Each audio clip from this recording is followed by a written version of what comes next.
which is what is perhaps the most relevant thing here. So when the 8M draft states the reasons for which they claim support in terms of economy, they say that para que se elimine la brecha salarial de género y alcancemos condiciones laborales de contratación, promoción y remuneración dignas. No nos basta la equiparación con las condiciones precarias de los hombres. Okay, so first of all, bridging the gap is not an easy thing, as feminists claim it to be. I mean, this is a worldwide phenomenon. There's not a single country where inequality is zero. However, a good indicator to get a better sight into it is that, well, we need to get to define factors influencing the pay gap. So to start off, since it only concerns salaried people, the gender pay gap is not an indicator of the overall inequality between women and men. The gender pay gap must be looked at along with other indicators linked to the labor market, in particular those that reflect the different working patterns of women. In countries where the female employment rate is low, for example, Italy, the pay gap is lower than the average. This may be a reflection of the small proportion of low-skilled or unskilled women in the workforce.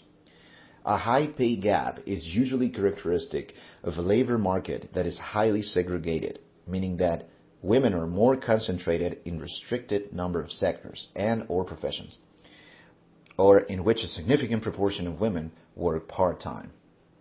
So the institutional mechanisms and systems on wage setting can also influence the pay gap. Let's take a look now at the next graph in comparing, the unadjusted gap between 2010 and 2014 in a figure in the next graph. Most countries, Belgium, Germany, Estonia, Spain, Finland, Norway, Romania, Sweden, and the UK, exhibit a slight decrease as far as gap is concerned. So that are good news. Despite these developments, changes were rather modest in most cases. Only in Belgium, Latvia, and Romania, the difference between 2010 and 2014 was above 4 percentage points. And this is a good result for Spain. I mean, results for southern European countries are ambiguous, with a decline in Spain and rising gaps in Italy and Portugal. To my understanding, it seems to me that back then we were doing good. So then the next statement that feminists speak about is porque la división sexual del trabajo nos condena a discriminación laboral porque por trabajos precarios, peor pagados, no remunerados, invisibles e ilegales. Sufrimos una brecha salarial del 37% que genera precariedad laboral, con mayor incidencia si somos mayores de 45 years old. So, okay, for the economy as a whole, in 2017, women's gross hourly earnings were on average 16% below those of men in the European Union. So in the next unadjusted gender pay gap from 2017, we're going to take a look at the difference between average gross hourly earnings of male and female employees as a percentage of male gross earnings. So for the economy as a whole, in 2017, women's gross hourly earnings were on average 16% below those of men in the European Union. So gender pay gaps levels vary significantly across the European Union.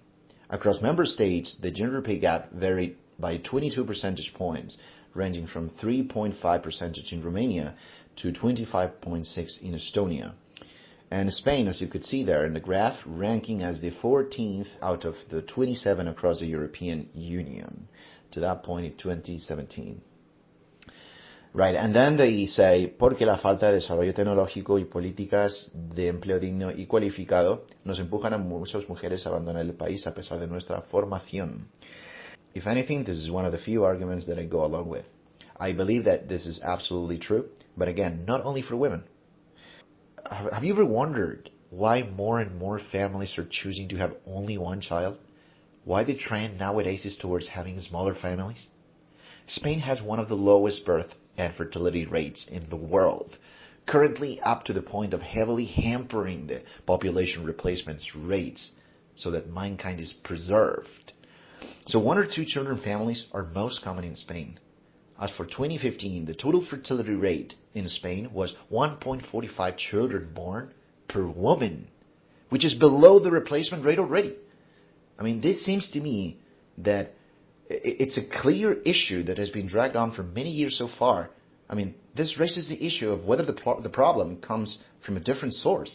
And I'm talking about part-time and full-time employment. And here is where I believe is the most important thing that we have been overlooking over the years. In the following double chart graph, we can see that pay gaps can also be analyzed from the perspective of part-time and full-time employment.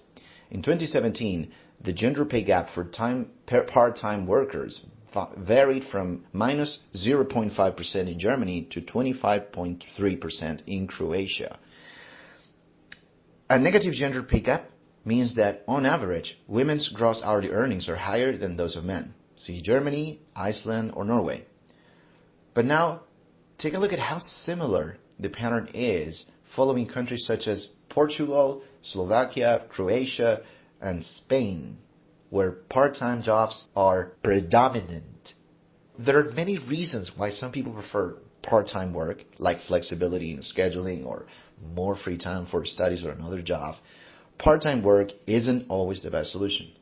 Part-time workers usually don't receive benefits such as health insurance, sick leave, holiday pay, or vacations. When they're not working, they earn no income, which may prove detrimental during sudden illnesses or when they need to take a break. So when times are bad, they are typically laid off before full-timers because they have less time on the job and don't have the same expertise of full-time workers. So, to cut a long story short, I think that there's plenty to be solved. And even though we need to keep reinforcing women's rights, I think that we need at the same time to acknowledge that we have come a long way ever since 50 years ago. I am a huge supporter of women's rights. The reason I take my time to discuss about these issues is because I believe that there's misleading information about in this argumentario, and that this is portraying a disturbing reality of gender identities. Most of this information comes from poorly educated subjects holding one-sided opinions.